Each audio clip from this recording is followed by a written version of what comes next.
Après plusieurs mois de travaux suite aux importantes dégradations des émeutes de juin 2023, la salle de spectacle de Fontaine rouvre au public le 21 mars avec le concert de Nash. Les cours de musique, eux, ont repris en novembre, mais l'heure est encore aux appels d'offres pour rénover le hall d'entrée.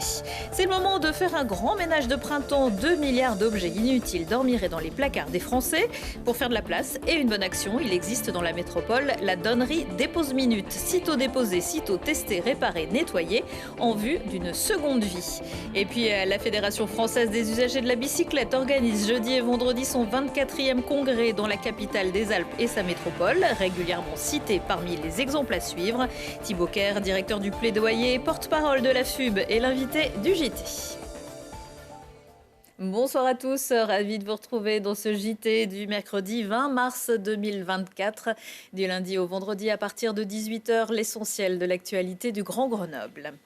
La musique va enfin pouvoir rejaillir de la source. Les violences de juin 2023 l'avaient longtemps laissé à sec. Et si les cours du conservatoire avaient pu reprendre en novembre dernier, les amateurs de musique live restaient un peu sur leur soif. Qu'ils se rassurent, la salle de spectacle de Fontaine rouvre son robinet à concert mercredi soir avec la venue de Nash et son bien nommé album Peau Neuve. Lina Badreddine. Retour aux sources pour le centre culturel de Fontaine. Après un incendie et des dégradations volontaires survenues pendant les émeutes de juin 2023, il avait été contraint de fermer ses portes au public. 9 mois plus tard, c'est la renaissance, mais uniquement la grande salle va rouvrir, l'ampli et l'auditorium étant consacrés aux 350 élèves de l'école de musique en attendant la fin des travaux. C'est donc une réouverture partielle du centre culturel avec une programmation composée de reports de dates et de nouvelles dates. Cette date de 21 mars était prévue et on s'est dit que finalement, dans notre malheur, il peut y avoir une bonne coordination des événements et un alignement des planètes qui fait qu'on réouvre pour le printemps avec ce plateau féminin. Avec un album de Nash qui nous parle de faire peau neuve, on ne pouvait pas finalement mieux tomber. Faire peau neuve, table rase du passé. La source accueillera aussi l'artiste franco-vénézuélienne La Chica ou encore la compagnie de hip-hop Pokémon Crew. Des spectacles auxquels le public pourra assister en accédant par l'arrière du centre culturel. Une entrée par l'extérieur qui va se faire. Pourquoi ? Parce que le hall d'entrée n'est toujours pas accessible. C'est là où l'incendie a eu lieu, où il y a eu beaucoup de dommages mobiliers, enfin beaucoup de choses, les vitres ont été cassées. Donc d'un point de vue sécurité, on ne peut pas laisser l'accès au hall d'entrée. Le remplacement des vitres sur mesure, les travaux d'électricité et de peinture élèvent le budget à plus d'1 million d'euros. Ailleurs, il a fallu nettoyer la suie, les portes coupe-feu ayant empêché les flammes de se propager dans les salles. Je pense qu'on peut réellement appeler ça un marathon. C'est un vaste chantier effectivement qui s'est ouvert. Alors c'est pas terminé, donc on va pas se reposer là-dessus. Par contre, effectivement, je pense que pour les équipes, pour le public, pour nos élèves aussi du conservatoire, c'est vraiment un très bon signal de pouvoir réouvrir le 21 mars pour cette première journée du printemps. Un printemps qui s'annonce donc florissant pour la salle de spectacle. La source espère une ouverture totale en septembre 2024.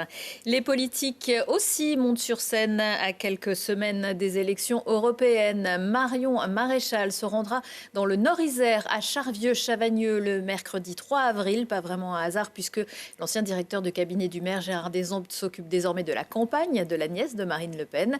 Désunie pour les européennes, la NUPES l'est à l'Assemblée nationale et proposera une réunion publique lundi prochain à 20h à Domaine avec les députés isérois Jérémy Jordanov et Cyrielle Châtelain pour Europe Écologie Les Verts, Raquel Garrido pour la France Insoumise, Elsa Fossillon pour le Parti communiste et Boris Vallaud pour le Parti socialiste. Il sera question notamment d'abolition du 49.3.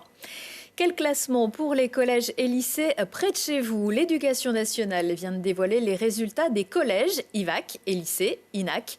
Un classement qui prend en compte plusieurs critères. Résultats du brevet ou du bac, taux de mention, mais aussi accompagnement des élèves et capacité à les conduire à l'examen final.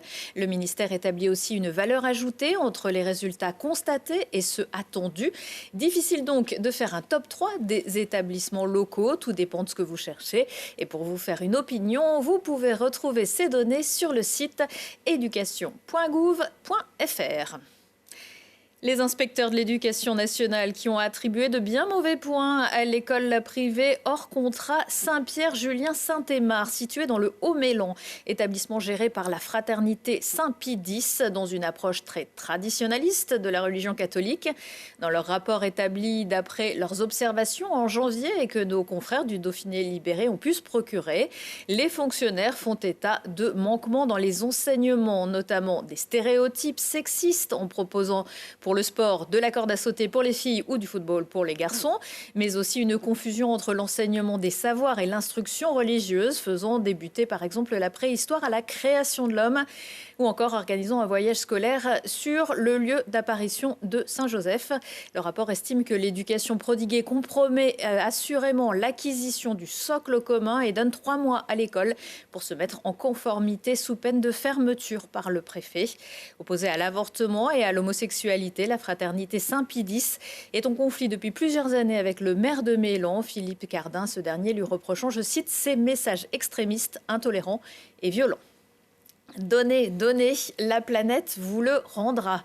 Depuis le mois d'octobre, la donnerie Dépose Minute de la métropole, située au pôle R, récolte les objets en bon état ou facilement réparables des habitants. Une fois remis en état, ils sont mis en vente dans les boutiques solidaires locales, comme Propulse, les ateliers Marianne ou encore Grenoble Solidarité. Les explications de Fanny Abraham. Acheter, utiliser, réutiliser pendant des années pour finir oublié et jeté.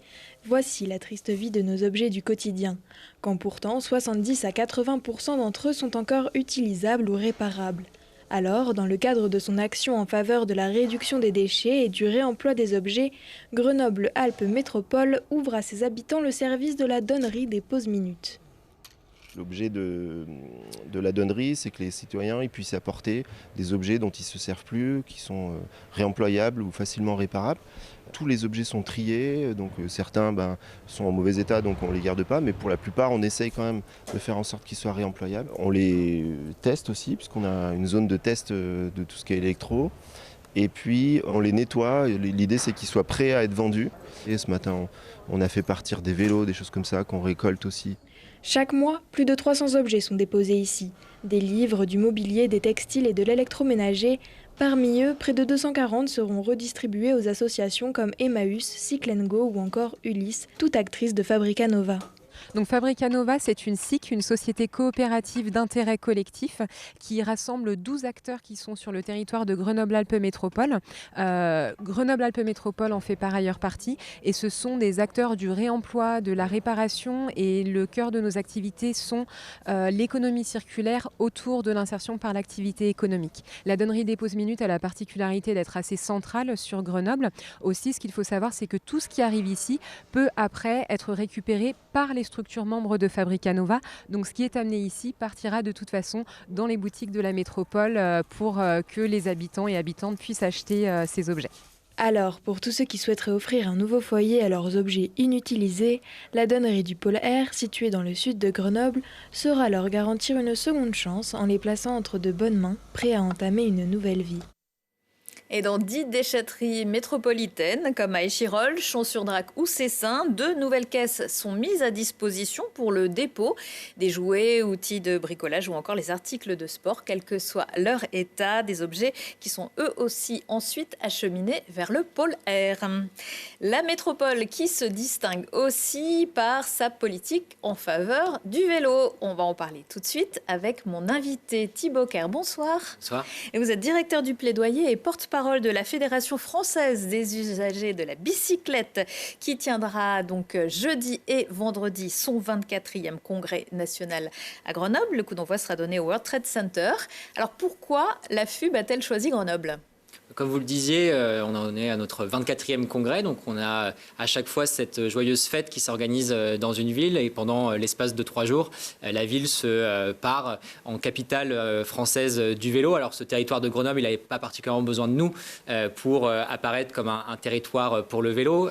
Avant tout, puisqu'on a ici à Grenoble et sur la métropole une association, la DTC Se Déplacer Autrement, qui depuis 50 ans œuvre au développement du vélo, agrège les les citoyens engagés. Et d'ailleurs, nous souhaitons joyeux anniversaire pour les 50 ans de l'association. Et puis, comme on le sait tous aussi, le territoire grenoblois est un des territoires qui fait aujourd'hui office d'exemple en France en matière de développement du vélo, qui est regardé par d'autres collectivités pour comprendre comment se développe la pratique du vélo. Et donc ça va être tout le fil rouge de ce congrès que de pouvoir échanger sur les meilleures pratiques et comment permettre à davantage de Françaises et de Français de choisir le vélo. Parce qu'il y a des congressistes qui viennent de toute la France. Donc, qu'est-ce que vous leur avez prévu? Des visites pour montrer ce qu'on fait de bien chez nous? Exactement. On aura 6 visites de terrain organisées donc avec l'ADTC se déplacer autrement et avec le soutien des collectivités locales. On va organiser ensuite au sein du World Trade Center toute une animation autour de 3 grosses tables rondes et plusieurs conférences et ateliers pour échanger sur une diversité de sujets sur lesquels on pourra revenir dans cette perspective de ce congrès qui est de réfléchir plus largement à comment le vélo peut se placer, non pas comme une simple envie personnelle, mais bien comme un levier concret de transition juste, un levier concret pour accompagner des transitions sur les modes de vie et un levier extrêmement concret pour agir à son échelle dans la transformation de son territoire, dans la transformation de nos villes. Ce sont des changements qui ont parfois du mal à passer, que certains peuvent trouver un peu brutaux. Vous comprenez les réfractaires?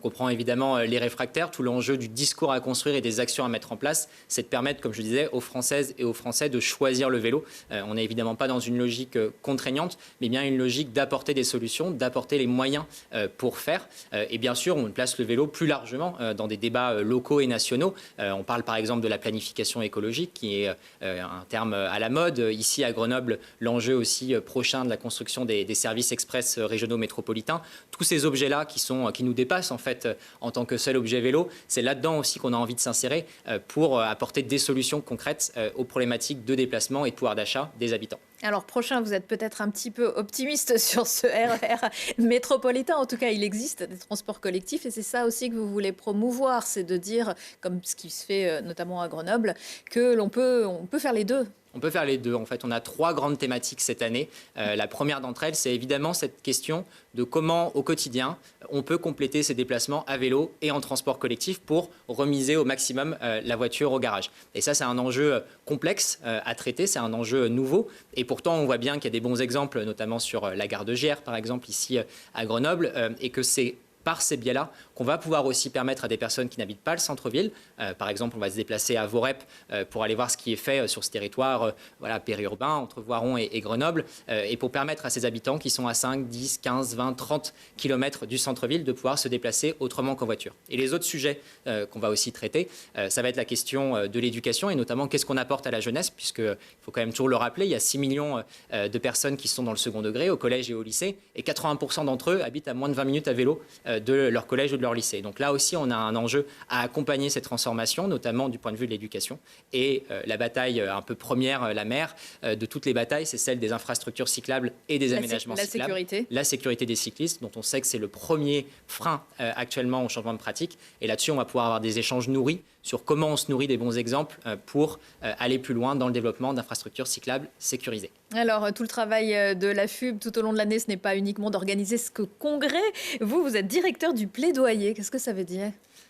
Qu'est-ce que ça veut dire ? Ça veut dire que toute l'année, on anime notre réseau de plus de 500 associations pour essayer de construire des positions qui soient crédibles, qui soient intelligentes et qui soient ancrées dans la réalité des territoires pour les porter et les diffuser à une échelle plus large que le simple territoire de Nantes, de Grenoble ou je ne sais quel autre département de France. Et donc, on a besoin de construire des positions, des pensées et de les insérer dans les débats publics actuels. Je parlais notamment des questions d'éducation. On voit bien qu'il y a un enjeu très fort à développer la question de l'autonomie de la jeunesse, à lutter contre le mal-être de la jeunesse, à apporter aussi des briques concrètes d'éducation au développement durable. Et donc, nous, on va travailler avec notre réseau d'associations, avec des experts, avec des chercheurs, avec des partenaires, avec des collectivités, pour ensuite porter ces sujets-là dans le débat public et les diffuser le plus largement possible auprès des concitoyens. Merci beaucoup, Thibaut Kerr. Allez, quelques idées de sortie accessibles à vélo. Serge Papagalier revient là où tout a commencé. Le moustachu le plus célèbre de la scène grenobloise sera avec la famille Maudru au théâtre 145 Courberia à Grenoble à partir de jeudi. Et pour 3 soirs, un théâtre qu'il a dirigé de 1982 à 1999 et dans lequel il n'avait pas rejoué depuis.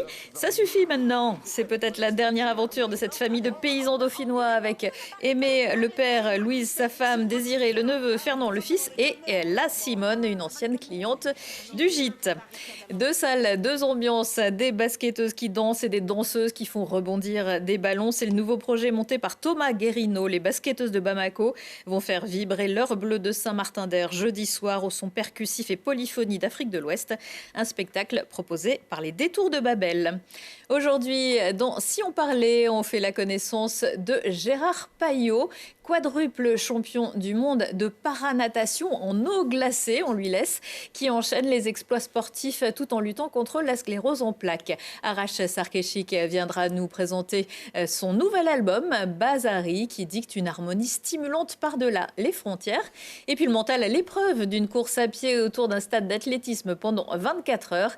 C'est le défi proposé par les 24 heures de l'Isère à Tullin. Retour de l'actu dans 1 heure et en replay sur télégrenoble.net. On se quitte avec les Isérois Adèle et Robin, espoir de la nouvelle scène française qui seront en concert jeudi soir à la Belle Électrique de Grenoble, en première partie de Nuit Incolore. Excellente soirée à tous. Dans le noir vers l'infini, quand je croise ton regard, dans une rue, dans une gare, je me souviens de ton sourire. Je veux partir, je veux m'enfuir, loin de tes yeux et de la ville. Je partirai, loin de ta voix et de tes cils. Je partirai, je cours et je continue.